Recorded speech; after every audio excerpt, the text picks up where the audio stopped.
ಓಂ cream ಶ್ರೀಂ Shri Vasavi ಕನ್ಯಕಾದೇವಿ ಪುರಾಣ ಚತುರ್ದಶಾಧ್ಯಾಯ.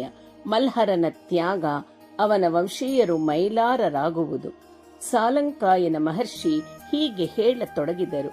ಎಲೆ ಮಣಿಗುಪ್ತಾದಿಗಳೇ, ಮರುದಿನದ ಉದಯ ಕಾಲದಲ್ಲಿ ಸಮಸ್ತ ಆರ್ಯವೈಶ್ಯರು ಪುನಃ ಶ್ರೀನಗರೇಶ್ವರಾಲಯ ಮಂಟಪದಲ್ಲಿ ಸಮಾವಿಷ್ಟರಾದರು. ಸ್ವಲ್ಪ ತಡವಾಗಿ ಮಲ್ಹರನು ಆ ಸಭಾ ಪ್ರದೇಶಕ್ಕೆ ಆಗಮಿಸಿದನು. ಅವನು ಭಾಸ್ಕರಾಚಾರ್ಯರೊಡನೆ, ಆಚಾರ್ಯವರಿಯ, ನಿಮ್ಮ ಆಜ್ಞೆಯ ಮೇರೆಗೆ 103 ಅಗ್ನಿ ಕುಂಡಗಳನ್ನು ನಿರ್ಮಿಸಿದೆವು. ಗುರುದೇವ, ಎಲ್ಲರ ಅಗ್ನಿ ಪ್ರವೇಶಕ್ಕೆ ಕುಂಡಗಳು ನಿರ್ಣಯಿಸಲ್ಪಟ್ಟವು. ಆದರೆ ನನಗೆ ಯಾವ ಕುಂಡವೋ ತಾವು ತಿಳಿಸಲಿಲ್ಲ. ದಯಮಾಡಿ ನನಗೂ ಕೂಡ ಅಗ್ನಿ ಪ್ರವೇಶಕ್ಕೆ ಅನುಮತಿಯನ್ನು ನೀಡಿ, ನಾನು ಕೂಡ ನಮ್ಮ ಒಡೆಯರಾದ ಆರ್ಯವೈಶ್ಯ ಮುಖ್ಯರೊಡನೆ ಅಗ್ನಿಯನ್ನು ಪ್ರವೇಶಿಸಿ ಮುಕ್ತಿಯನ್ನು ಹೊಂದುವೆನು. ಆದ್ದರಿಂದ ನನಗೆ ಶ್ರೇಷ್ಠವಾದ ಮೋಕ್ಷಸ್ಥಾನ ಎಲ್ಲಿರುವುದೋ ನಿರ್ಣಯಿಸಿ ಹೇಳಿರಿ ಎಂದು ಪರಿಪರಿ ವಿಧಗಳಲ್ಲಿ ಪ್ರಾರ್ಥಿಸಿದನು. ಭಕ್ತಿ ವಿಧೇಯನಾದ ಆ ಮಲ್ಹರನ ತ್ಯಾಗ ಬುದ್ಧಿಯನ್ನು ಕಂಡು ಭಾಸ್ಕರಾಚಾರ್ಯರು ಅವಿದ್ಯಾವಂತರು, ಶೂದ್ರರು ಆದ ಅವರಲ್ಲಿಯೂ ಕೂಡ ಧರ್ಮ ರಕ್ಷಣೆಗಾಗಿ ಪ್ರಾಣಗಳನ್ನು ಬಲಿದಾನ ಮಾಡಬಲ್ಲ ಅಮೋಘ ತ್ಯಾಗ ಶಕ್ತಿಯನ್ನುಂಟು ಮಾಡಿದ ವಾಸವಿ ಕನ್ನಿಕೆಯ ಅಹಿಂಸಾಯುತ ವಿನೂತನ ಹೋರಾಟ ವಿಧಾನವನ್ನು ವಿಶೇಷವಾಗಿ ಪ್ರಶಂಸಿಸಿ ಮಲ್ಹರನೊಡನೆ, ಉತ್ತರ ದಿಕ್ಕಿನಲ್ಲಿ ಹೊರಗಡೆ ಉರಿಯುತ್ತಿರುವ ಅಗ್ನಿಕುಂಡವು ನಿನಗೆ ಮೋಕ್ಷಪ್ರದವು ಎಂದು ಹೇಳಲು, ವಾಸವಿ ದೇವಿಯು ಆ ಮಲ್ಹರನನ್ನು ಕಂಡು, ಓ ತ್ಯಾಗಮೂರ್ತಿ, ಇನ್ನು ಮುಂದೆ ನಿನ್ನ ವಂಶಜರೆಲ್ಲ ಮಲ್ಹಾರರೆಂದು ಕರೆಯಲ್ಪಡುವರು. ಕಾಲಕ್ರಮದಲ್ಲಿ ಅವರೇ ಮೈಲಾರರೆಂದು ಪ್ರಸಿದ್ಧರಾಗುವರು. ಅವರು ವಂಶ ಪರಂಪರೆಯಾಗಿ ವೈಶ್ಯರಿಗೆ ಸೇವೆ ಸಲ್ಲಿಸುತ್ತಾ ಅವರಿಂದ ಪೋಷಿಸಲ್ಪಡುತ್ತಾ ಸುಖಮಯ ಜೀವನವನ್ನು ನಡೆಸಬಲ್ಲರು ಎಂದು ಪ್ರಕಟಿಸಿದಳು. ಅದನ್ನು ಕೇಳಿ ಅಲ್ಲಿದ್ದವರೆಲ್ಲ ವಾಸವಿ ಕನ್ಯಕಾ ನಾಮದೊಡನೆಯೂ ಮಲ್ಹಾರನ ನಾಮದೊಡನೆಯೂ ದಿಕ್ಕುಗಳು ಪ್ರತಿಧ್ವನಿಸುವಂತೆ ಜಯಘೋಷ ಮಾಡಿದರು. ವಾಸವಿ ಬಾಲೆಯು ಕನ್ಯಕಾ ವ್ರತವನ್ನು ಆಚರಿಸುವುದು. ಆಗ ವಾಸವಿ ಬಾಲೆಯು ಗುರುಗಳಿಗೂ ಸಭೆಗೂ ನಮಸ್ಕರಿಸಿ, ಸಭಾಸದರೇ, ಇಂದಿನಿಂದ ನಾನು ಕನ್ಯಕಾ ವ್ರತ ದೀಕ್ಷೆಯನ್ನು ಸ್ವೀಕರಿಸುತ್ತಿರುವೆನು. ಯೋಗ ಮಾಯಾ ಸ್ವರೂಪಿಣಿಯಾದ ವಿಂಧ್ಯವಾಸಿನಿ ದೇವಾಲಯದಲ್ಲಿ ನನ್ನ ವ್ರತಾಚರಣೆಗೆ ಎಲ್ಲ ರೀತಿಯಲ್ಲೂ ಅಣಿಮಾಡಿಕೊಡಿರಿ. ನನಗೆ ಯಾವ ರೀತಿಯ ಕಾವಲನ್ನು ಇಡಬೇಡಿ ಎಂದು ಹೇಳಿದಳು. ಕೂಡಲೇ ಕುಸುಮ ಶ್ರೇಷ್ಠೆಯು ಗುರುವಿನ ಆಣತಿಯಂತೆ ವ್ರತಕ್ಕೆ ಬೇಕಾದ ಏರ್ಪಾಟುಗಳನ್ನು ಮಾಡಲು ಮಂತ್ರಿಗಳಿಗೆ ಆದೇಶಿಸಿದನು. ನಂತರ ವಿಂಧ್ಯವಾಸಿನಿ ದೇವಿ ಆಲಯ ಪ್ರಾಂಗಣವು ಮುತ್ತಗಳ ತೋರಣಗಳಿಂದಲೂ ಸಮಸ್ತ ಮಂಗಳ ವಸ್ತುಗಳಿಂದಲೂ ಅತಿಲೋಕ ಸುಂದರವಾಗಿ ಅಲಂಕರಿಸಲ್ಪಟ್ಟಿತು. ವೈಶ್ಯ ರಾಜಭಟರು ಈ ವ್ರತ ವಾರ್ತೆಯನ್ನು ನಗರದಲ್ಲೆಲ್ಲ ತಿಳಿಸಿದರು. ವೈಶ್ಯರೆಲ್ಲರೂ ತಮ್ಮ ಗೃಹಗಳಿಗೆ ಹೋಗಿ ಮಂಗಳ ಸ್ನಾನಮಾಚರಿಸಿ ನೂತನ ವಸ್ತ್ರಾಭರಣಗಳನ್ನು ಧರಿಸಿ ಆಶ್ರಿತರಿಗೆ ದೀನರಿಗೆ ಧನ ಕನಕ ವಸ್ತು ವಾಹನಗಳನ್ನಿತ್ತು ವಿಂಧ್ಯವಾಸಿನಿ ದೇವಿ ಆಲಯಕ್ಕೆ ಆಗಮಿಸಿದರು. ಅನಂತರ ವಾಸವಿ ಕನ್ಯಕೆಯನ್ನು ಅಲಂಕರಿಸುವುದಕ್ಕಾಗಿ ಕುಸುಮಾಂಬಾದಿ ವೈಶ್ಯ ವನಿತಾಮಣಿಯರು ಆನಂದೋತ್ಸಾಹಗಳಿಂದ ಅಲ್ಲಿಗೆ ಬಂದು ಸೇರಿದರು. 9 ಮಂದಿ ಕನ್ಯೆಯರು ಝಣಝಣ ಎಂದು ಧ್ವನಿ ಮಾಡುವ ಕಂಕಣ ಕಂಠಹಾರಗಳು ಅತ್ತಿತ್ತ ಅಲುಗುತ್ತಿರಲು, ಕನ್ನಡಿಯಂಥ ಕಪೋಲಗಳಿಂದ ಸ್ವೇದ ಬಿಂದುಗಳು ಜಾರುತ್ತಿರುವ ವಾಸವಿ ಕನ್ಯಕೆಗೆ ಅಭ್ಯಂಜನ ಸ್ನಾನ ಮಾಡಿಸಿದರು. ಮನೋಹರವಾದ ಸುವರ್ಣ ಪೀತಾಂಬರವನ್ನು ಉಡಿಸಿದರು. ಓರ್ವ ಮಹಿಳೆ ವಾಸವಿ ಕನ್ನಿಕೆಯ ಮುಖಮಂಡಲದ ಮೇಲೆ ಕಸ್ತೂರಿ ತಿಲಕವನ್ನು ದಿದ್ದಲು, ಮತ್ತೂರ್ವೆ ವೈಶಾಂಗನೆಯು ಮಣಿಮಯವಾದ ಕರ್ಣಾಭರಣಗಳಿಂದ, ಅಮೂಲ್ಯ ಮುತ್ತಿನ ಹಾರಗಳಿಂದ, ರತ್ನ ಖಚಿತವಾದ ಹಸ್ತಭೂಷಣಗಳಿಂದ, ಅಮೂಲ್ಯ ಮುತ್ತಿನೋರ್ವ ವನಿತೆಯು ಚೆಲುವನ್ನು ಬೀರುವ ಕಾಲ್ಗೆಜ್ಜೆಗಳನ್ನು, ನವರತ್ನ ಖಚಿತವಾದ ವಡ್ಯಾಣವನ್ನು, ಸುಂದರಾತಿ ಸುಂದರ ಪಾದ ಮಂಜೀರಗಳನ್ನು ವಾಸವಿ ಕನ್ನಿಕೆಗೆ ತೊಡಗಿಸಿದರು. ಹೀಗೆ ಕನ್ನಿಕೆಯನ್ನು ಅಲಂಕರಿಸಿ ಊಹಾತೀತ ಸೌಂದರ್ಯ ರಾಶಿಯಾದ ಆ ಮುಗ್ಧ ಪ್ರವೇಶ ವಿಷಯವನ್ನು ನೆನೆದು, ಹಾ, ಎಷ್ಟು ಕಷ್ಟಕರ, ಎಷ್ಟು ಕಷ್ಟಕರ ಎಂದು ಬಿಕ್ಕಿ ಬಿಕ್ಕಿ ಅಳತೊಡಗಿದರು. ಅಜ್ಞಾನದಿಂದ ಉಂಟಾದ ಅವರ ದುಃಖಾತಿಶಯವನ್ನು ಗಮನಿಸಿದ ಕನ್ನಿಕೆಯು ದೇವತೆಗಳಿಗೂ ಮುನಿಗಳಿಗೂ ಕೂಡ ದುರ್ಲಭ ದರ್ಶನೀಯವಾದ ತನ್ನ ದಿವ್ಯ ರೂಪವನ್ನು ಅವರಿಗೆ ಪ್ರದರ್ಶಿಸಿದಳು. ಲೀಲಾ ಶುಕ ಪದ್ಮಗಳನ್ನು, ವರದಾಭಯ ಮುದ್ರಗಳನ್ನು ಧರಿಸಿ ಚತುರ್ಭುಜೆಯಾಗಿ ಸಮಸ್ತ ದಿವ್ಯಾಭರಣಗಳಿಂದ ಶೋಭಿಸುತ್ತಾ ರಾಶಿ ರೂಪ ಸೌಂದರ್ಯವೇನೋ ಎನ್ನುವಂತೆ ಬಾಲ ಸ್ತ್ರೀಯರೆಲ್ಲರೂ ಆನಂದ ಪರವಶರಾದರು. ಪ್ರೇಮ ಪೂರ್ಣ ನೇತ್ರಗಳಿಂದ ಅವಳನ್ನು ದರ್ಶಿಸಿದರು. ಅನಂತರ ವಾಸವಿಯು ತನ್ನ ದಿವ್ಯ ರೂಪದಲ್ಲಿ ಧರಿಸಿದ್ದ ನಾಸಿಕಾಭರಣವನ್ನು ಮಾತ್ರ ಧರಿಸಿರುತ್ತಾ ಮಿಕ್ಕ ಅದ್ಭುತ ಅಲೌಕಿಕ ರೂಪವನ್ನು ಅಂತರ್ಧಾನಗೊಳಿಸಿದಳು. ಅಲ್ಲಿರುವರೆಲ್ಲ ಆ ವಿಚಿತ್ರ ಲೀಲೆಯನ್ನು ಕಂಡು ವಿಸ್ಮಯಗೊಂಡರು. ಅವರಲ್ಲಿ ಭಕ್ತಿ ಪ್ರಪತ್ತಿಗಳು ನೂರ್ಮಡಿಗೊಂಡವು. ಅನಂತರ ವಾಸವಿ ಕನ್ನಿಕೆಯನ್ನು ಒಂದು ಉನ್ನತಾಸನದಲ್ಲಿ ಕುಳ್ಳಿರಿಸಿದರು. ಗುರು ಭಾಸ್ಕರಾಚಾರ್ಯರು ಆ ವನಿತಾಮಣಿಗಳಿಂದ ವಾಸವಿ ಕನ್ನಿಕೆಗೆ ಷೋಡಶೋಪಚಾರಗಳಿಂದ ಪೂಜೆ ಮಾಡಿಸಿದರು. ಬಳಿಕ ವಾಸವಿ ಬಾಲಿಕೆಯು ಅವರೊಡನೆ, ಗುರುದೇವ, ಜನನಿ ಜನಕರೇ, ಆತ್ಮಬಂಧುಗಳೇ, ಈ ದಿನ ನಾನು ಈ ದೇವಾಲಯದಲ್ಲಿ ಏಕಾಂಗಿಯಾಗಿರುವೆನು. ನನಗೆ ಯಾವ ವಿಧದ ರಕ್ಷಣೆಯನ್ನು ಏರ್ಪಡಿಸಬೇಡಿ ಎಂದು ಆದೇಶಿಸಿದಳು. ಅವಳ ನುಡಿಗಳನ್ನು ಕೇಳಿ ಎಲ್ಲರೂ ವಾಸವಿ ಬಾಲೆಯ ಮಹತ್ವಗಳನ್ನು ಕುರಿತು ಮೆಚ್ಚಿಕೊಳ್ಳುತ್ತಾ ನಿಶ್ಚಿಂತರಾಗಿ ತಮ್ಮ ತಮ್ಮ ಮನೆಗಳಿಗೆ ಹಿಂತಿರುಗಿದರು. ವಾಸವಿಯು ವಿಂಧ್ಯವಾಸಿನಿ ದೇವಿಯ ಸನ್ನಿಧಿಯಲ್ಲಿ ಪದ್ಮಾಸನಸ್ಥಳಾಗಿ ಧ್ಯಾನ ಮಗ್ನಳಾದಳು. ಆ ವಿಷ್ಣುವರ್ಧನ ನೃಪಾಲನ ಹಣೆಯ ಬರಹದಂತೆಯೇ ಸೂರ್ಯನು ಅಸ್ತಮಿಸಿದನು. ಆ ಚಕ್ರವರ್ತಿಯ ಅಜ್ಞಾನದಂತೆ ಕತ್ತಲೆಯೂ ಆವರಿಸಿತು. ಗಗನ ಸ್ಪರ್ಶಿಗಳಾಗುತ್ತಿರುವ ಆರ್ಯವೈಶ್ಯರ ಕೀರ್ತಿ ಕಲ್ಪಲತಾ ಸುಮ ಮಂಜರಿಗಳಂತೆ ತಾರೆಗಳು ಮಿನುಗಿದವು. ವಾಸವಿಯನ್ನು ಬಂಧಿಸಲು ಬಂದ ವಿಕ್ರಮ ಕೇಸರಿಯು ಭಕ್ತನಾಗಿ ಪರಿವರ್ತಿತನಾಗುವುದು. ವಾಸವಿಯನ್ನು ಬಂಧಿಸುವುದಕ್ಕೆ ಯುಕ್ತ ಸಮಯಕ್ಕಾಗಿ ಎದುರು ನೋಡುತ್ತಿದ್ದ ವಿಷ್ಣುವರ್ಧನನ ಸೇನಾದಿಯಾದ ವಿಕ್ರಮ ಕೇಸರಿಗೆ ಒಳ್ಳೆಯ ಅವಕಾಶವು ಲಭಿಸಿತು. ಅವನು ಕಳ್ಳನಂತೆ ದೇವಾಲಯದೊಳಗೆ ಪ್ರವೇಶಿಸಿದನು. ಅಲ್ಲಿ ಏಕಾಂತದಲ್ಲಿ ಧ್ಯಾನ ನಿಮಗ್ನಳಾಗಿ ಮೂರ್ತೀಭವಿಸಿದ ಪ್ರಶಾಂತತೆಯಂತಿರುವ ವಾಸವಿಯನ್ನು ವೀಕ್ಷಿಸಿದನು. ಆಕೆಯನ್ನು ಬಂಧಿಸಲು ಮುನ್ನಡೆಯಿಡುವಷ್ಟರಲ್ಲಿ ಆಕಸ್ಮಿಕವಾಗಿ ಆಕೆಯ ಶರೀರದಿಂದ ಕೋಟಿ ಮಿಂಚುಗಳಂತಿರುವ ಪ್ರಕಾಶವು ಒಮ್ಮೆಗೆ ಪ್ರಕಟವಾಯಿತು. ದುರ್ನಿರೀಕ್ಷವಾದ ಆ ಅದ್ಭುತ ಕಾಂತಿಯನ್ನು ವಿಕ್ರಮ ಕೇಸರಿಯು ನೋಡದಾದನು. ಕಣ್ಣುಗಳಿಗೆ ಮಬ್ಬು ಆವರಿಸಿತು. ಎಲ್ಲ ಕಡೆ ಬರೀ ಕತ್ತಲೆ. ಅವನಿಗೆ ಪ್ರಪಂಚವೆಲ್ಲವೂ ಅಂಧಕಾರಮಯವಾಗಿ ಕಂಡಿತು. ನೇತ್ರಗಳಲ್ಲಿ ಅಸಹನೀಯವಾದ ಉರಿ, ನೋವು ಕಾಣಿಸಿಕೊಂಡಿತು. ನಾನು ಕುರುಡದಾನೆಂದು ಗ್ರಹಿಸಿದೆನು. ತನ್ನ ದುಶ್ಚರ್ಯೆಗೆ ಅದು ತಕ್ಕ ಫಲವೆಂದು ನಿಶ್ಚಯಿಸಿಕೊಂಡೆನು. ಕೂಡಲೇ ವಾಸವಿ ಕನ್ನಿಕೆಯ ಚರಣಗಳಲ್ಲಿ ಮಣಿದು ಘೋರವಾಗಿ ವಿಲಪಿಸತೊಡಗಿದನು. ಅಮ್ಮ, ಓ ವಾಸವಿ ಕನ್ಯಕಾ ದೇವಿಯೇ, ನೀನು ಜಗನ್ಮಾತೆಯಾದ ಆದಿಪರಾಶಕ್ತಿ. ಅಖಿಲ ಜೀವಿಗಳನ್ನು ನಿನ್ನ ಮಾಯಾ ಪಾಶದಿಂದ ಬಂಧಿಸಿ ಆಟದ ಗೊಂಬೆಗಳಂತೆ ಆಡಿಸುವ ಪರಾಶಕ್ತಿಯಾದ ನಿನ್ನನ್ನು ಅತ್ಯಂತ ಅಲ್ಪನಾದ ನಾನು ಬಂಧಿಸಲು ಅಜ್ಞಾನವಶನಾಗಿ ಹವಣಿಸಿದೆ. ಬ್ರಹ್ಮಾದಿಗಳಿಗೆ ಅರಿಯಲು ಶಕ್ಯವಾದ ನಿನ್ನ ಮಹಿಮೆಯನ್ನು ತಿಳಿದುಕೊಳ್ಳಲು ನಾನೆಷ್ಟರವನು. ಮಾತೆ, ನನ್ನ ಪಾಪಕ್ಕೆ ಪರಿಹಾರವಿಲ್ಲ.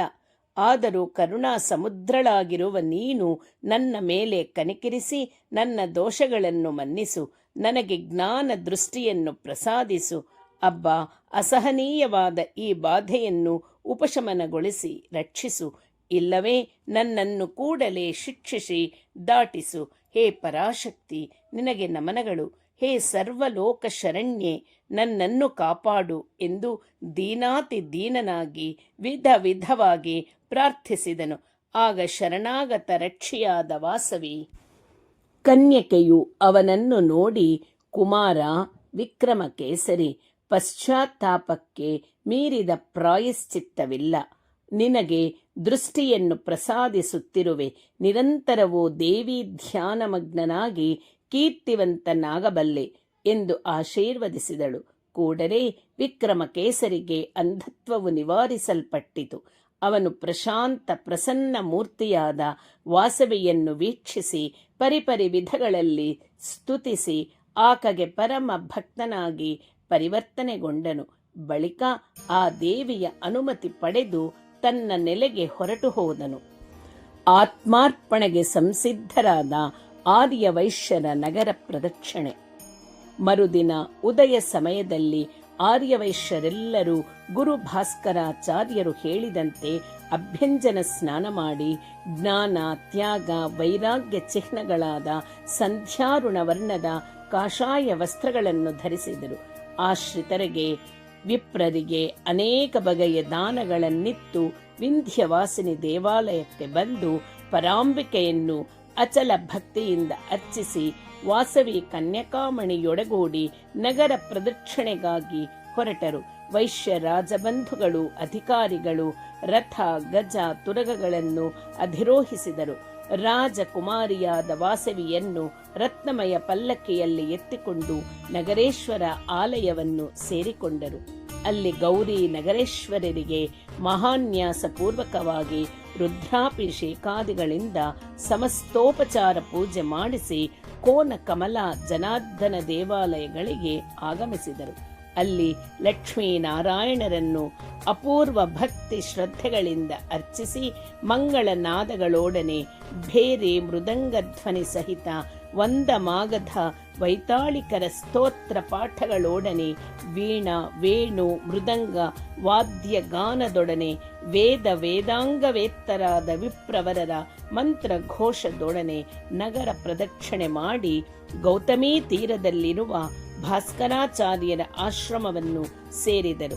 ಭಾಸ್ಕರಾಚಾರ್ಯರು ಬ್ರಹ್ಮಕುಂಡ ಸಮೀಪದಲ್ಲಿಯ ಸುವಿಶಾಲವಾದ ಮೈದಾನದಲ್ಲಿರುವ ಅಗ್ನಿಚಕ್ರ ಪ್ರದೇಶದಲ್ಲಿ ಜರುಗಿದ ಕುಂಡ ನಿರ್ಮಾಣ ವಿಧಾನವನ್ನು ತಿಳಿಸಿ ಅಲ್ಲಿ ವೈಶ್ಯರು ಆಚರಿಸಬೇಕಾದ ಭವಿಷ್ಯತ್ ಕಾರ್ಯಕ್ರಮಗಳನ್ನು ಕುರಿತು ವಿಶದವಾಗಿ ವಿವರಿಸಿದರು. ವಿಷ್ಣುವರ್ಧನನಿಗೆ ಅಪಶಕುನಗಳುಂಟಾಗುವುದು ಹೀಗೆ ವಿವರಿಸುತ್ತಿದ್ದ ಸಾಲಂಕಾಯನ ಮಹರ್ಷಿಯೊಡನೆ ಮಣಿಗುಪ್ತಾದಿಗಳು, ಹೇ ಗುರುವರೆಣ್ಯ, ವೈಶ್ಯರ ಅಗ್ನಿ ಪ್ರವೇಶದ ಬಗ್ಗೆ ವಿಕ್ರಮಕೇಸರಿಯಿಂದ ಕಳಿಸಲ್ಪಟ್ಟ ವಾರ್ತೆಯನ್ನು ಕೇಳಿ ಚಕ್ರವರ್ತಿಯ ಸುಮ್ಮನಿದ್ದೇನೆ, ಏನು ಮಾಡಿದನು, ದಯವಿಟ್ಟು ವಿವರಿಸಿ ಎಂದು ಪ್ರಾರ್ಥಿಸಿದರು. ಆಗ ಸಾಲಂಕಾಯನರು ಹೀಗೆ ಉತ್ತರಿಸಿದರು: ಹೇ ವೈಶ್ಯೋತ್ತಮರೇ, ಪದ್ಮಶಯನದಲ್ಲಿ ವಿಷ್ಣುವರ್ಧನ ಚಕ್ರವರ್ತಿಗೆ ವಿಕ್ರಮಕೇಸರಿಯು ಕಳಿಸಿದ ವಾರ್ತೆಯು ತಲುಪಲು ಅವನು ಅತ್ಯಂತ ಕ್ರೋಧಾವೇಶ ಪೂರ್ಣನಾಗಿ ತನ್ನ ವಿಜಯ ಸಿಂಹನೆಂಬ ಮಂತ್ರಿಯನ್ನು ಕರೆದು, ಎಲೈ ಅಮಾತ್ಯವರಿಯ, ನೀವು ಕೂಡಲೇ ಚದುರಂಗ ಬಲತೋಡನೆ ಪೆನುಗೊಂಡಗೆ ಹೋಗಿ ಆ ವೈಶ್ಯರ ಅಗ್ನಿ ಪ್ರವೇಶ ಕಾರ್ಯಕ್ರಮವನ್ನು ನಿಲ್ಲಿಸಿ ಅವರನ್ನು ಬಂದಿಗಳನ್ನಾಗಿ ಮಾಡಿರಿ. ನಾಳೆಯ ಪ್ರಭಾತ ವೇಳೆಗೆ ನಾವು ಪೆನುಗೊಂಡಗೆ ಹೊರಡುವೆವು. ವಾಸವಿಯನ್ನು ರಾಕ್ಷಸ ವಿವಾಹ ರೀತ್ಯ ವಿವಾಹವಾಗುವೆವು ಎಂದು ಆಜ್ಞಾಪಿಸಿ ಕಳಿಸಿದನು. ಬಳಿಕ ವಿಷ್ಣುವರ್ಧನ ಚಕ್ರವರ್ತಿಯ ಅಂತಃಪುರವನ್ನು ಸೇರಿದನು. ಅವನಿಗೆ ವಿಪರೀತ ಹಸಿವಾಯಿತು. ಅಂತಃಪುರ ಕಾಂತೆಯರು ವಜ್ರ ವೈಢೂರ್ಯ ಖಚಿತವಾದ ಕಾಂಚನ ಪಾತ್ರೆಗಳಲ್ಲಿ ಸುವಾಸನಾಯುಕ್ತ ಷಡ್ರಸೋಪೇತವಾದ ಭೋಜನವನ್ನು ತಂದಿರಿಸಿದರು. ರಾಜನು ಭುಜಿಸಲಾರಂಭಿಸಿದನು. ಕೂಡಲೇ ಆ ಭೋಜ್ಯ ಪದಾರ್ಥಗಳೆಲ್ಲ ದುರ್ಗಂಧಯುಕ್ತವಾಗಿ, ದುರ್ಮಾಂಸಮಯವಾಗಿ, ರಕ್ತಯುಕ್ತವಾಗಿ, ಅಶುದ್ಧಕರವಾಗಿ ಕಾಣಿಸಿದವು. ಬಳಿಕ ಚಕ್ರವರ್ತಿಯು ಆ ಅನ್ನವನ್ನು ಬಿಟ್ಟು ದಾಹಗೊಂಡವನಾಗಿ ಕ್ಷೀರ ಪಾತ್ರೆಯನ್ನು ಕೈಯಲ್ಲಿ ಹಿಡಿದನು. ಆದರೆ ಆ ಪಾತ್ರೆಯಲ್ಲಿ ಹಾಲಿನಲ್ಲಿ ಅತ್ತಿತ್ತ ಹರಡಾದುವ ಹುಳುಗಳು ಕಾಣಿಸಿದವು. ಆಗ ವಿಷ್ಣುವರ್ಧನನು ಕ್ರೋಧಾವಿಷ್ಟನಾಗಿ ಆಹಾರ ಪಾನೀಯಗಳನ್ನು ತ್ಯಜಿಸಿ ಎದ್ದು ಭೋಜನ ಪದಾರ್ಥಗಳನ್ನು ಸಿದ್ಧಗೊಳಿಸಿದ ಅಡಿಗೆ ಅವರನ್ನು ಕಠಿಣವಾಗಿ ಶಿಕ್ಷಿಸ ಹೊರಟನು. ಅವರು ಭಯಕಂಪಿತರಾಗಿ, ಮಹಾಪ್ರಭು, ನಾವು ಅನುದಿನದಂತೆಯೇ ರುಚಿಯಾಗಿ ಶುಚಿಯಾಗಿ ಇರುವಂತೆ ಈ ಆಹಾರ ಪದಾರ್ಥಗಳನ್ನು ತಯಾರು ಮಾಡಿದೆವು. ನಾವು ಯಾವ ಪಾಪವನ್ನು ಅರಿಯೆವು, ಪ್ರಮಾಣ ಮಾಡಿ ಹೇಳುತ್ತಿರುವೆವು ಎಂದು ಪ್ರಭುವಿನ ಪಾದಗಳ ಮೇಲೆ ಬಿದ್ದು ಪ್ರಾಣ ರಕ್ಷಣೆಗಾಗಿ ಬೇಡಿಕೊಂಡರು. ಚಕ್ರವರ್ತಿಯ ಜರುಗಿದ ವಿಪರೀತ ಪರಿಣಾಮಗಳನ್ನು ಕುರಿತು ಚಿಂತಿಸುತ್ತಾ ಶಯನಾಗಾರವನ್ನು ಸೇರಿ ತಲ್ಪದ ಮೇಲೆ ಮಲಗಿದನು. ಅವನ ಮನಸ್ಸೆಲ್ಲವೂ ವಿಕಲ್ಪಗೊಂಡಿತು. ಅಷ್ಟರಲ್ಲಿ ಅವನಿಗೆ ಸ್ವಪ್ನದಲ್ಲಿ ಕರಾಳ ಮುಖ, ಶೂಲ ಹಸ್ತ, ಚತುರ್ಭುಜಗಳು, ಕಾಡಿಗೆಯ ಬೆಟ್ಟದಂತಿರುವ ಕರ್ರನೆಯ ಶರೀರ ಕಾಂತಿ, ಘೋರವಾದ ದಂಷ್ಟ್ರಗಳುಳ್ಳ ವಿಕೃತಾಕಾರಿಣಿಯಾದ ಕಾಳಿಕಾ ಮಾತೆಯು ಸಾರ್ವಭೌಮನ ಶಿರಸ್ಸನ್ನು ಶೂಲದಿಂದ ಇರುಯುತ್ತಿರುವಂತೆಯೂ ಪಾದಗಳಿಂದ ಅವನ ಎದೆಯನ್ನು ಕತ್ತನ್ನು ತುಳಿಯುತ್ತಾ ಇರುವಂತೆಯೂ ಗೋಚರಿಸಿತು. ಚಕ್ರವರ್ತಿಯು ಭಯಭೀತನಾಗಿ ನಡುಗುತ್ತಾ ಥಟ್ಟನೆ ಎದ್ದು ಹಾಹಾಕಾರ ಮಾಡಿದನು. ಅದನ್ನು ಕೇಳಿ ಅಂತಃಪುರದ ಪರಿವಾರದವರೆಲ್ಲ ಓಡೋಡಿ ಅಲ್ಲಿಗೆ ಬಂದರು. ಈ ವಾರ್ತೆಯನ್ನು ಕೇಳಿ ಸೇನಾಧಿಪತಿಗಳು, ಮಂತ್ರಿಗಳು ಸಹ ಬಂದರು. ಚಕ್ರವರ್ತಿಗೆ ಉಂಟಾದ ಈ ವಿಚಿತ್ರಾನುಭವಗಳು ತಮ್ಮ ಪ್ರಭುವಿನಲ್ಲಿ ಉದಿಸಿದ ಆಂದೋಲನಾಧಿಕ್ಯತೆಯಿಂದ ಏರ್ಪಟ್ಟವೆಂದು ನಿರ್ಣಯಿಸಿ ಶಾಂತಿಗಾಗಿ ಗ್ರಾಮದ್ವಾರ ಸೀಮೆಯ ಶಕ್ತಿಗಳಿಗೂ ಗ್ರಾಮ ದೇವತೆಗಳಿಗೂ ಅನೇಕ ವಿಧವಾದ ಜೀವ ಬಲಿಗಳನ್ನು ಸಮರ್ಪಿಸಲು ಏರ್ಪಾಟುಗಳನ್ನು ಮಾಡಿದರು. ಅನಂತರ ವಿಷ್ಣುವರ್ಧನನು ಸ್ವಸ್ಥ ಚಿತ್ತನಾಗಿ ಪೆನುಗೊಂಡೆ ಪಟ್ಟಣಕ್ಕೆ ಹೊರಡಲನುವಾದನು. ಪೆನುಗೊಂಡಗೆ ಮುತ್ತಿಗೆ ಹಾಕಿದ ವಿಜಯ ಸಿಂಹನಿಗೆ ಎದುರುಗೊಂಡ ವಿಕ್ರಮ ಕೇಸರಿಯು ಅವನಿಂದ ಹತನಾಗುವುದು. ಇಲ್ಲಿ ಚಕ್ರವರ್ತಿಯಿಂದ ಕಳುಹಿಸಲ್ಪಟ್ಟ ಪೆನುಗೊಂಡೆಗೆ ಸೈನ್ಯ ಸಮೇತನಾಗಿ ತಾನು ಮೊದಲೇ ಬಂದ ವಿಜಯಸಿಂಹನು ಪೆನುಗೊಂಡ ನಗರಕ್ಕೆ ಮುತ್ತಿಗೆ ಹಾಕಿದನು. ವಾಸವಿ ಕನ್ನಿಕೆಯ ಭಕ್ತರಾಗಿ ಪರಿವರ್ತನೆಗೊಂಡ ವಿಕ್ರಮ ಕೇಸರಿಯು ಮತ್ತು ತನ್ನ ಸಾವಿರಾರು ಸೈನಿಕರು ಆರ್ಯ ವೈಶ್ಯರ ಅಹಿಂಸಾ ದೀಕ್ಷೆಗೆ ಭಂಗ ಬರದಂತೆ ಕಾಪಾಡಲು ವಿಜಯಸಿಂಹನ ಸೈನ್ಯಗಳನ್ನು ನಗರದ ಹೊರಭಾಗದಲ್ಲಿಗೆ ತಡೆದರು.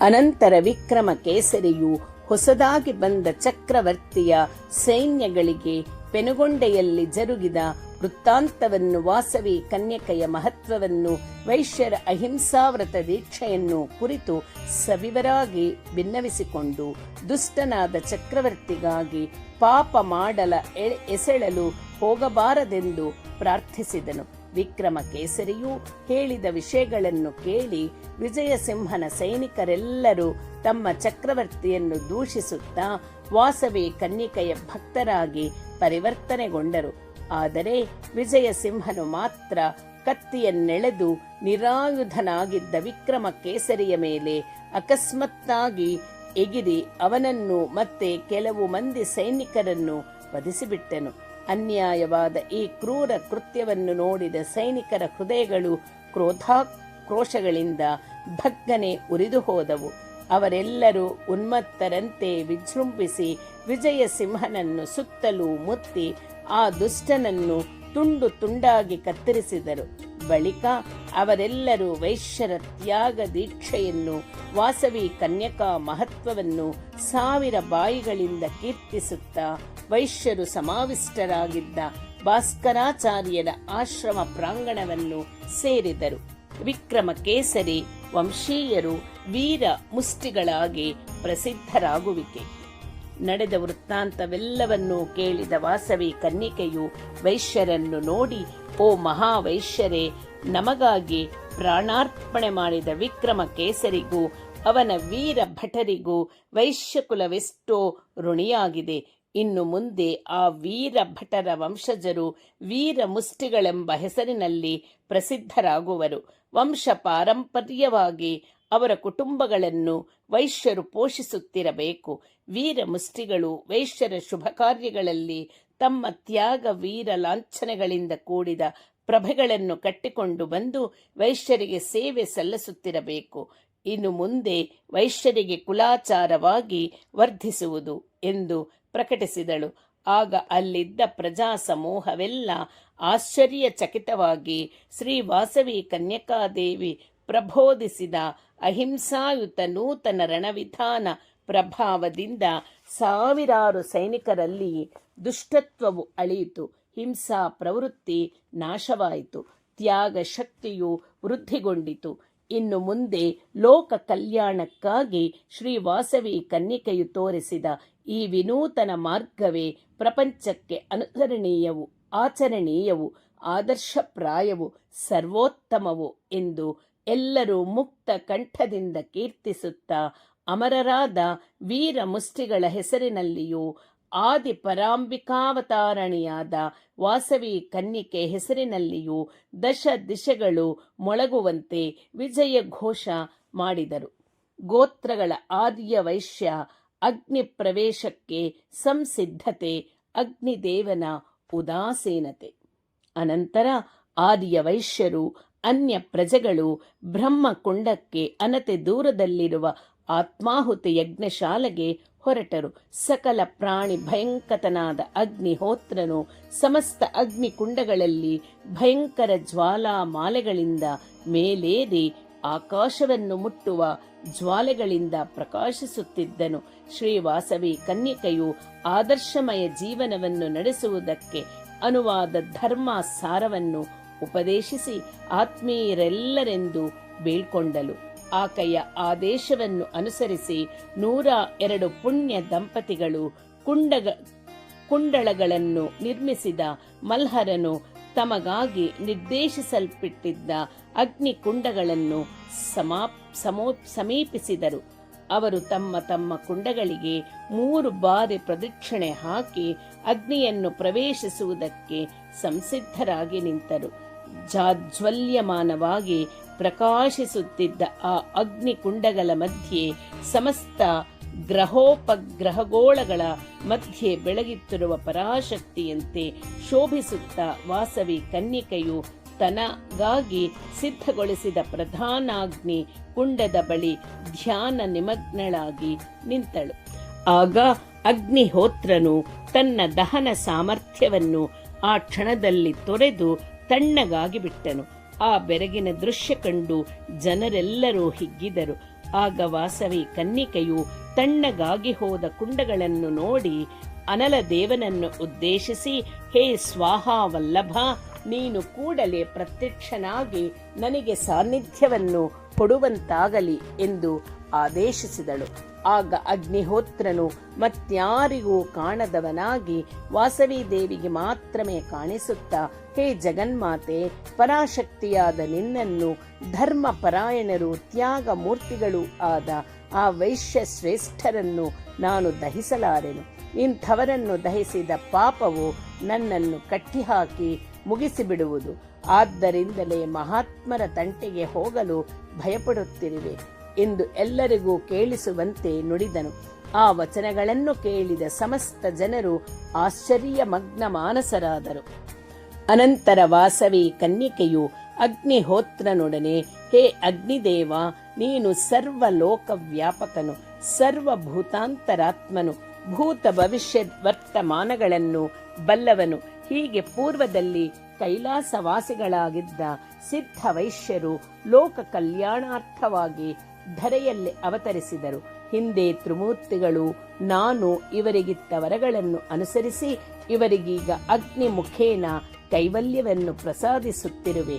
ಬಂಡಾಸುರಾಂಶದಿಂದ ಹುಟ್ಟಿರುವ ವಿಷ್ಣುವರ್ಧನನನ್ನು ನಿಮಿತ್ತವಾಗಿ ಮಾಡಿಕೊಂಡು ಈ ಕಲಿಯುಗದಲ್ಲಿ ಅಧರ್ಮ ದುಷ್ಟತ್ವಗಳನ್ನು ತ್ಯಾಗ ಹಿಂಸೆಗಳ ಪ್ರಭಾವದಿಂದ ಅಳಿಸಿ ಹಾಕಿ ವರ್ಣಾಶ್ರಮಗಳ ಆಚಾರಗಳನ್ನು ರಕ್ಷಿಸಿ ಧರ್ಮ ಪ್ರತಿಷ್ಠಾಪನೆ ಮಾಡುವುದಕ್ಕಾಗಿ ಏರ್ಪಟ್ಟ ನನ್ನ ಅವತಾರ ಕಾರ್ಯವು ಇಲ್ಲಿಗೆ ಮುಕ್ತಾಯಗೊಂಡಿತು. ಪಾಪಾತ್ಮನಾದ ವಿಷ್ಣುವರ್ಧನನ ಮರಣ ಸಮಯವು ಸಮೀಪಿಸುತ್ತಿದೆ. ಆದ್ದರಿಂದ ನೀನು ನನ್ನ ಆದೇಶಾನುಸಾರವಾಗಿ ನಿನ್ನ ಕರ್ತವ್ಯವನ್ನು ನಿರ್ವಹಿಸಲು ಕಾಲವನ್ನು ವಿಳಂಬಗೂ ಮಾಡಬೇಕ ಎಂದು ಆಜ್ಞಾಪಿಸಿದಳು. ಆ ಬಳಿಕ ಅಲ್ಲಿರುವ ಪ್ರಜೆಗಳನ್ನು ಕಂಡು, ಹೇ ಭಕ್ತ ಶ್ರೇಷ್ಠರೇ, ಬ್ರಹ್ಮ ವಿಷ್ಣು ಮಹೇಶ್ವರರು, ವಾಣಿ ರಮಾ ಪಾರ್ವತಿ ಮೊದಲಾದ ಸಮಸ್ತ ದೇವತೆಗಳು ನಾನೇ ಆಗಿರುವೆ. ಇಷ್ಟೇ ಏಕೆ ಸಮಸ್ತ ಚರಾಚರ ಸೃಷ್ಟಿಯೆಲ್ಲ ನನ್ನ ಏಕಾಂಶ ಸಂಭೂತವಾಗಿದೆ. ನಾನಿಲ್ಲದಿರುವುದು ಏನು ವಿಶ್ವಾಂತರಾಳದಲ್ಲಿಲ್ಲವೆಂದು ತಿಳಿಯಿರಿ ಎಂದು ನುಡಿದಳು. ಆಗ ಜನರೆಲ್ಲರೂ, ಹೇ ದೇವದೇವೇಶ್ವರಿ, ವಿಶ್ವವೆಲ್ಲವೂ ನೀನೆ ಎಂದು ಹೇಳುತ್ತಿರುವೆ. ಅಪಾರ ಕರುಣಾ ಸಾಗರಿಯಾಗಿ ಅನಂತವಾದ ನಿನ್ನ ವಿಶ್ವರೂಪ ಸಂದರ್ಶನ ಭಾಗ್ಯವನ್ನು ನಮಗೆ ಉಂಟು ಮಾಡು ಎಂದು ಪರಿಪರಿ ವಿಧಗಳಲ್ಲಿ ಪ್ರಾರ್ಥಿಸಿದರು. ವಾಸವಿ ಕನ್ಯಕಾದೇವಿ ವಿಶ್ವರೂಪ ಪ್ರದರ್ಶನ. ಆಗ ಭಕ್ತವತ್ಸಲೆಯಾದ ಆ ಆದಿ ಕನ್ನಿಕೆಯು, ಪ್ರಿಯ ಕುಮಾರರೇ, ಮಹಾ ತಪಸ್ಸಂಪನ್ನರಿಗೂ ಯೋಗಿ ವರರಿಗೂ ಸಮಸ್ತ ದೇವತೆಗಳಿಗೂ ಕೂಡ ನೋಡಲು ಶಕ್ಯವಾಗದ ನನ್ನ ವಿಶ್ವರೂಪವನ್ನು ಪ್ರಾಕೃತಿಕ ನೇತ್ರಗಳಿಂದ ನೀವು ದರ್ಶಿಸಲಾರಿರಿ. ಅನಂತ ತ್ಯಾಗಧನರಾದ ನಿಮ್ಮಲ್ಲಿಯ ವಾತ್ಸಲ್ಯದಿಂದ ನಿಮಗೆ ದಿವ್ಯ ದೃಷ್ಟಿಯನ್ನು ಪ್ರಸಾದಿಸುತ್ತಿದ್ದೇನೆ. ನನ್ನ ವಿಶ್ವರೂಪವನ್ನು ವೀಕ್ಷಿಸಿರಿ ಎಂದು ಪರಮಾದ್ಭುತವಾದ ತನ್ನ ವಿರಾಟ್ ಸ್ವರೂಪವನ್ನು ಪ್ರಕಟಗೊಳಿಸಿದಳು. ಸತ್ಯಲೋಕ ಶಿರಸ್ಸಾಗಿ, ಸೂರ್ಯ ಚಂದ್ರರೇ ನೇತ್ರಗಳಾಗಿ, ಸಮಸ್ತ ದಿಕ್ಕುಗಳು ಕರ್ಣಗಳಾಗಿ, ಸರ್ವ ವೇದಗಳು ವಾಕ್ಕುಗಳಾಗಿ, ಸಮಿಷ್ಟಿ ವಾಯುವು ಪ್ರಾಣವಾಗಿ, ಋಷಿಗಳಿಂದ ಅವ್ಯಕ್ತವೆಂದು ಕೀರ್ತಿಸಲ್ಪಡುವ ಸರ್ವಾತ್ಮಕ ಶುದ್ಧ ಚೈತನ್ಯವೇ ಹೃದಯವಾಗಿ, ಪೃಥಿವಿಯು ಜಘನವಾಗಿ, ಭುವಲೋಕವು ನಾಭಿಯಾಗಿ, ನಕ್ಷತ್ರ ಲೋಕವು ವಕ್ಷಸ್ಥಲವಾಗಿ, ಮಹಲೋಕವು ಕಂಠವಾಗಿ, ಜನೋಲೋಕವು ಮುಖವಾಗಿ, ತಪೋಲೋಕವು ಲಲಾಟವಾಗಿ, ಇಂದ್ರಾದಿ ಲೋಕಪಾಲಕರು ಬಾಹುಗಳಾಗಿ, ಸಮಸ್ತ ಗಂಧವೇ ಘ್ರಾಣೇಂದ್ರಿಯವಾಗಿ, ಅಗ್ನಿಯು ಮೂರನೆಯ ನೇತ್ರವಾಗಿ, ಅಹೋರಾತ್ರಿಗಳು ಕಣ್ರೆಪ್ಪಗಳಾಗಿ, ಸಮಸ್ತ ವಾರಧಿಗಳು ರಸನೇಂದ್ರಿ ಆಧಾರವಾದ ದವಡೆಗಳಾಗಿ, ಸಮಸ್ತ ಜಲಗತವಾದ ರಸವು ನಾಲಿಗೆಯಾಗಿ, ಕಾಲಸ್ವರೂಪವಾದ ಮೃತ್ಯವೇ ಕೋರೆ ದಾಡೆಗಳಾಗಿ, ಸ್ತ್ರೀ ಪುತ್ರಾದಿಗಳಲ್ಲಿರುವ ಮೋಹವೇ ಹಲ್ಲುಗಳಾಗಿ, ಮಹಾಮಾಯೆಯೇ ಹಾಸವಾಗಿ, ಸರ್ವ ಸೃಷ್ಟಿಯು ಆಕೆಯೇ ಕೆಳಗಣ್ಣೋಟವಾಗಿ, ಲಜ್ಜಾ ಲೋಭಗಳು ಮೇಲಿನ ಕೆಳಗಿನ ಅಧರಗಳಾಗಿ, ಸೃಷ್ಟಿಕರ್ತನಾದ ಸಮಿಷ್ಟಿ ಪ್ರಜಾಪತಿಯೇ ಸಮುದ್ರಗಳು ಗರ್ಭವಾಗಿ, ಪರ್ವತ ಸಮುದಾಯವೆಲ್ಲ ಅಸ್ಥಿಗಳಾಗಿ, ನದಿಗಳೆಲ್ಲ ನರಗಳಾಗಿ, ಸಕಲ ವೃಕ್ಷಜಾತವೆಲ್ಲ ರೋಮಗಳಾಗಿ, ಬಾಲ್ಯ ಯೌವನ ಕೌಮಾರ್ಯ ವಾರ್ಧಕ್ಯಗಳು ಗಮನವಾಗಿ, ವ್ಯೋಮವೇ ಕೇಶಗಳಾಗಿ, ಉಭಯ ಸಂಧ್ಯೆಗಳು ವಸ್ತ್ರಗಳಾಗಿ ಶೋಭಿಸುವ ಆ ವಿರಾಟ್ ಸ್ವರೂಪಿಣಿಯಲ್ಲಿ ಸತ್ವ ರಜಸ್ತಮೋ ಗುಣಗಳು ಮತ್ತು ಅವುಗಳ ಸಾಧನೆಗಳು, ವಿಷ್ಣು ಬ್ರಹ್ಮೇಶ್ವರರು ಮತ್ತು ಮಹಾಲಕ್ಷ್ಮಿ ಮಹಾಸರಸ್ವತಿ ಮಹಾಕಾಳಿಗಳಾಗಿ, ಅತಲದಿಂದ ಮೊದಲಾಗಿ ಪಾತಾಳ ಲೋಕದವರೆಗೂ ಇರುವ ಲೋಕಗಳು ಸೊಂಟದಿಂದ ಹಿಡಿದು ಪಾದಗಳವರೆಗಿನ ಅವಯವಗಳಾಗಿ ಪ್ರಕಾಶಿಸುತ್ತಿದ್ದ ಊಹಾತೀತವಾದ ಪರಾಶಕ್ತಿಯ ವಿಶ್ವರೂಪವನ್ನು ಭಕ್ತವರೇಣ್ಯರೆಲ್ಲರೂ ತಮಗೆ ಲಭಿಸಿದ ದಿವ್ಯ ದೃಷ್ಟಿಯಿಂದ ದರ್ಶಿಸಬಲ್ಲವರಾದರಯ. ಆ ವಿರಾಟ್ರೂಪವು ಅನಂತ ಜ್ವಾಲೆಯೊಳಗೆ ಸಮಸ್ತ ಜೀವರಾಶಿಗಳು ಶೀಘ್ರಗತಿಯಿಂದ ಪ್ರವೇಶಿಸುತ್ತಿದ್ದವು. ಆ ವಿಶ್ವರೂಪಿಣಿಯು ಅನೇಕ ವಿಧ ಆಯುಧಗಳನ್ನು ಧರಿಸಿದ್ದಳು. ಅನಂತ ಕೋಟಿ ಸೂರ್ಯ ಪ್ರಕಾಶಯುಕ್ತಳಾಗಿ ಅನಂತ ಶೀರ್ಷ ವಕ್ತ್ರ ನೇತ್ರ ಬಾಹೂರು ಪಾದಗಳಿಂದ ವಿರಾಜಿಸುತ್ತಿದ್ದಳು. ಕೋಟ್ಯಾನುಕೋಟಿ ಮಿಂಚುಗಳ ಕಾಂತಿ ಸಹಿತಳಾಗಿ ದರ್ಶಿಸಲು ಕಷ್ಟವಾಗುವಂತೆ ಅತ್ಯಂತ ಭಯಾನಕವಾಗಿ ಬಹು ವರ್ಣಗಳನ್ನು ಪ್ರಸರಿಸುತ್ತಾ ಪ್ರಕಾಶಿಸುತ್ತಿದ್ದಳು. ಆ ದೇವಿಯು ತನ್ನಲ್ಲಿ ಭೂತ ಭವಿಷ್ಯತ್ ವರ್ತಮಾನಗಳನ್ನು ತೋರಿಸಿದಳು. ಕಾಲಾಗ್ನಿ ಸ್ವರೂಪಗಳಾಗಿ ಉಜ್ವಲ ಕಾಂತಿಯುಕ್ತವಾದ ಆಕೆಯ ವಿರಾಟ್ ದಂಷ್ಟ್ರಾ ಕರಾಳವನ್ನು ನೋಡಲಾರದೆ ಅಲ್ಲಿದ್ದ ಜನರೆಲ್ಲರೂ ಭಯದಿಂದ ಕಂಪಿತರಾಗಿ ಹಾಹಾಕಾರ ಮಾಡುತ್ತಾ ಕಡೆಗೆ ಧೈರ್ಯ ವಹಿಸಿ ಗದ್ಗದ ನುಡಿಗಳಿಂದ ಈ ವಿಧವಾಗಿ ಸ್ತುತಿಸಿದರು. ಹೇ ಮಾತೆ, ನಮ್ಮ ಅಪರಾಧಗಳನ್ನು ಕ್ಷಮಿಸು. ಅನಂತವೂ ಅತ್ಯಂತ ಘೋರವೂ ಭಯಂಕರವೂ ಆದ ನಿನ್ನ ವಿಶ್ವರೂಪವನ್ನು ನೋಡುವುದರಿಂದ ಭೀತಚಿತ್ತರಾದೆವು. ಪಾಮರರಾದ ನಾವು ನಿನ್ನ ಮಹತ್ವವನ್ನು ಸ್ತುತಿಸಲು ಶಕ್ತರಲ್ಲ. ಹೇ ಬ್ರಹ್ಮ ಪ್ರಣವ ಶಕ್ತಿಯೇ, ಹೇ ಹ್ರೀಂಕಾರ ರೂಪಿಣಿಯೇ, ಸಮಸ್ತ ಜಗತ್ತುಗಳಿಗೆಲ್ಲ ನೀನೇ ಆಳುವವಳು. ಸರ್ವೋಪನಿಷತ್ತುಗಳ ಸಿದ್ಧಾಂತ ಫಲ ಸ್ವರೂಪಿಣಿಯಾದ ನಿನಗೆ ಮತ್ತೆ ಮತ್ತೆ ನಮಸ್ಕಾರಗಳು. ಅಗ್ನಿ, ಸೂರ್ಯ, ಚಂದ್ರ, ಸಕಲ ಔಷಧಗಳು, ಸಮಸ್ತ ದೇವ ದಾನವ ಗಣಗಳು ಮುಂತಾದ ಸರ್ವ ಸೃಷ್ಟಿಗೆ ಜಗನ್ಮಾತೆಯಾಗಿ ಸರ್ವವೂ ನೀನೇ ಆಗಿ ರಾರಾಜಿಸುತ್ತಿರುವ ನಿನ್ನ ವಿಶ್ವರೂಪಕ್ಕೆ ನಮಸ್ಕಾರಗಳು. ಯಾರಿಂದ ಸಮುದ್ರಗಳು, ಪರ್ವತಗಳು, ನದಿಗಳು, ವೃಕ್ಷಗಳು, ರಸಗಳು, ಪಶುಗಳು, ಪಕ್ಷಿಗಳು ಮುಂತಾದುವುದೆಲ್ಲವೂ ಉತ್ಪನ್ನವಾದವು ಆ ನಿನ್ನ ವಿಶ್ವರೂಪಕ್ಕೆ ನಮಸ್ಕಾರಗಳು. ಹೇ ಪರಮೇಶ್ವರಿ, ಲೋಕಾತೀತವಾಗಿ ಭಯಂಕರವಾಗಿರುವ ನಿನ್ನ ಈ ವಿಶ್ವರೂಪವನ್ನು ಹಿಂದೆಗೆದುಕೊಂಡು ಅತಿ ಮನೋಹರವಾದ ನಿನ್ನ ಹಿಂದಿನ ರೂಪವನ್ನು ನಮಗೆ ತೋರಿಸು ಎಂದು ಪ್ರಾರ್ಥಿಸಿದರು. ಆ ರೀತಿಯಲ್ಲಿ ಭೀತಿ ಹೊಂದಿದ್ದ ಸಮಸ್ತ ಭಕ್ತ ಜನರನ್ನು ನೋಡಿ ದಯಾಸಾಗರಿಯಾದ ಜಗನ್ಮಾತೆಯು ಘೋರವಾದ ತನ್ನ ವಿಶ್ವರೂಪವನ್ನು ಹಿಂದೆಗೆದುಕೊಂಡು ಸುಂದರವಾದ ತನ್ನ ವಾಸವಿ ಕನ್ಯಕಾ ರೂಪವನ್ನು ತೋರಿಸಿದಳು. ಅತೀವ ಕೋಮಲವಾದ ಅವಯವಗಳಿಂದ, ದಯಾಪೂರ್ಣ ನೇತ್ರಗಳಿಂದ, ಕಿರು ನಗೆ ಬೀರುತ್ತಾ ಮುಖ ಕಮಲದಿಂದ ಶೋಭಿಸುತ್ತಿದ್ದ ಆ ಸುಂದರ ರೂಪವನ್ನು ದರ್ಶಿಸಿ ಭಯರಹಿತರಾಗಿ ಶಾಂತಚಿತ್ತರಾಗಿ ಆ ಭಕ್ತಜನರು ಆನಂದಾತಿಶಯದಿಂದ ಆಕೆಗೆ ನಮಸ್ಕರಿಸಿದರು. ಆಗ ವಾಸವಿ ದೇವಿಯು, ಎಲೈ ಭಕ್ತರೇ, ನಿಮ್ಮಲ್ಲಿಯ ವಾತ್ಸಲ್ಯದಿಂದಾಗಿ ಲೋಕಾತೀತವಾದ ನನ್ನ ವಿಶ್ವರೂಪವನ್ನು ನಿಮಗೆ ತೋರಿಸಿದೆನು.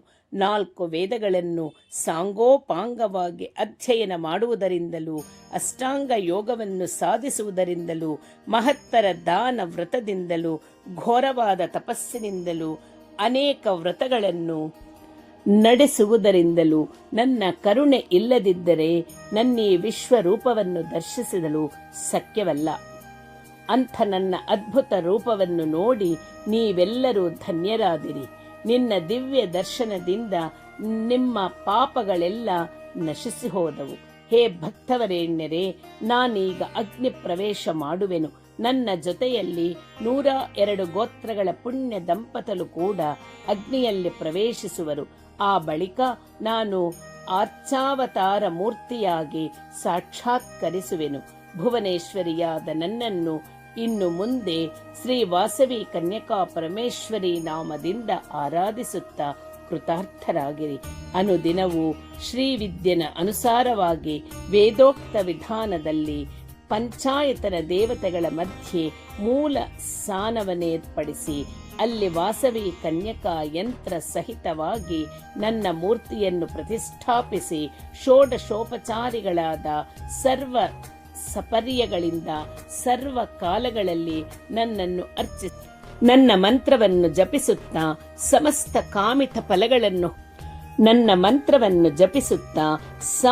ಕಾಮಿತ ಫಲಗಳನ್ನು ಹೊಂದಿರಿ. ಲಕ್ಷ್ಮೀ, ಪಾರ್ವತಿ, ಸರಸ್ವತಿಯರೆಂಬ ತ್ರಿದೇವತೆಯರ ಲಾಂಛನಗಳಿಂದ ವಿರಾಜಿಸುವ ಸರ್ವಾಂಗ ಸುಂದರವಾದ ನನ್ನ ಅರ್ಚಾವತಾರದ ದಿವ್ಯ ಚತುರ್ಭುಜ ರೂಪವನ್ನಾಗಲಿ ಅಥವಾ ಭವ್ಯ ದ್ವಿಭುಜ ರೂಪವನ್ನಾಗಲಿ ರೂಪಿಸಿಕೊಂಡು ಸದಾ ನನ್ನನ್ನು ಪೂಜಿಸುವವರಿಗೆ ಸಮಸ್ತ ಸಂಪದಗಳು ಸಂಪೂರ್ಣವಾಗಿ ಕೈಗೊಡುವವು. ಗೃಹಗಳಲ್ಲಿ, ವಿವಾಹಾದಿ ಶುಭ ಕಾರ್ಯಗಳಲ್ಲಿಯೂ, ವನಗಳಲ್ಲಿಯೂ, ನನ್ನ ವೇಳೆಗಳಲ್ಲೂ, ಎಲ್ಲ ವಿಧಗಳಲ್ಲೂ ಕಾಪಾಡುವೆನು. ಇದು ನನ್ನ ಪ್ರತಿಜ್ಞೆ ಎಂದು ಹೇಳಿ ಆ ವಾಸವಿ ಕನ್ಯಕಾ ದೇವಿಯು ಮಹಾಗ್ನಿಯಲ್ಲಿ ಪ್ರವೇಶಿಸಿದಳು. ನಂತರವೇ ಆ ಅಗ್ನಿಕುಂಡದಿಂದ ಲೀಲಾ ಶುಕಾರೋಹಿತ ದಿವ್ಯ ಪದ್ಮವನ್ನು, ವೇದ ಪುಸ್ತಕವನ್ನು, ಅಕ್ಷಮಾಲೆಯೊಂದೊಡಗೂಡಿದ ಅಭಯ ಮುದ್ರೆ, ವರದ ಮುದ್ರೆಯನ್ನು ಹೊಂದಿದ 4 ಭುಜಗಳನ್ನು ಧರಿಸಿದವಳಾಗಿ ಹ್ರೀಂಕಾರ ವಹ್ನಿ ಮಧ್ಯದಲ್ಲಿ ವಿರಾಜಿಸುತ್ತಿದ್ದ ವಿಶಾಲ ದಿವ್ಯ ಪದ್ಮದ ಮೇಲೆ ನಿಂತಿರುವ ಶ್ರೀ ವಾಸವಿ ದೇವಿ ಅರ್ಚಾವತಾರ ಮೂರ್ತಿಯಾಗಿ ಅಗ್ನಿಕುಂಡದಿಂದ ಆವಿರ್ಭವಿಸಿದಳು. ಆ ದಿವ್ಯ ಮೂರ್ತಿಯನ್ನು ನೋಡಿ ಎಲ್ಲರೂ ಆಶ್ಚರ್ಯಚಕಿತರಾದರು. ಆ ಮೂರ್ತಿಯನ್ನು ಮನಸ್ಸಿನಲ್ಲಿ ನಿಲ್ಲಿಸಿಕೊಂಡು ಅಮಿತೋತ್ಸಾಹ ಪರವಾಗಿ ಜಯ ಜಯ ಧ್ವನಿ ಮಾಡಿದರು. ಆ ಕೂಡಲೆಯೇ 102 ಗೋತ್ರಜರ ಪುಣ್ಯ ದಂಪತಿಗಳು ಅಗ್ನಿಕುಂಡಗಳನ್ನು ಪ್ರವೇಶಿಸಿದರು. ಅಷ್ಟರಲ್ಲಿ ವಿಸ್ಮಯಕರ ವಿಧಾನದಲ್ಲಿ ಆಕಾಶದಿಂದ ದಿವ್ಯ ವಿಮಾನಗಳು ಅಲ್ಲಿಗೆ ಬಂದವು. ಅಗ್ನಿ ಪ್ರವೇಶ ಮಾಡಿದ ಪುಣ್ಯ ದಂಪತಿಗಳು ಅವರವರ ಅಗ್ನಿಕುಂಡಗಳಿಂದ ಕಾಂತಿ ಸ್ವರೂಪರಾಗಿ ಹೊರಬಂದು ಆ ವಿಮಾನಗಳನ್ನು ಹತ್ತಿದರು. ಸತಿ ಸಮೇತರಾದ ಬ್ರಹ್ಮ, ವಿಷ್ಣು, ಮಹೇಶ್ವರಾದಿಗಳು, ಸಮಸ್ತ ದೇವಗಣಗಳು ನಿಂತು ಆದಿ ಪರಾಶಕ್ತಿಯಾದ ವಾಸವಿ ಕನ್ಯಕೆಯನ್ನು ಸ್ತುತಿಸುತ್ತಾ ಕುಸುಮ ವರ್ಷಗೆರೆಯುತ್ತಿರಲು, ಭುವನೇಶ್ವರಿಯಾದ ವಾಸವಿ ಕನ್ಯಕೆಯು ಹೋಮ ಕುಂಡದಿಂದ ಮೇಲೆದ್ದು ಅದ್ಭುತ ವಿಮಾನಾರೂಢಳಾಗಿ ವೈಶ್ಯ ದಂಪತಿಗಳೊಡನೆ ತನ್ನ ಆವಾಸ ಸ್ಥಾನವಾದ ಶ್ರೀಚಕ್ರ ನಗರವೆಂಬ ಸರ್ವೋನ್ನತ ಲೋಕಕ್ಕೆ ಪ್ರಯಾಣ ಮಾಡಿದಳು. ಹರಿ ಓಂ ತತ್ಸತ್. ಚತುರ್ದಶಾಧ್ಯಾಯ ಸಂಪೂರ್ಣಂ.